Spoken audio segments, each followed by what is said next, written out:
Ayan po, ayan, dumating po yan, nakaganyan. Dinideliver po yan kanina. So, ayan po, Yan, XL. Ganda po niyan tingnan, di ba? Pagka naka-tray. Tapos niyan, ayan. Ilalagay ko po kasi siya sa rep. So, itatransfer ko po siya sa mga ganito. Yan.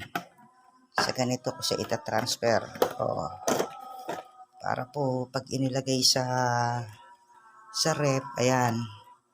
Madali, Yung pag-stack sa kanya, limited yung yung kanyang nasasakop na space.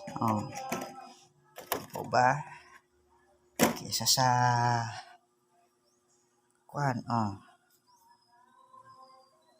Kaya ayan po ang mga itlog.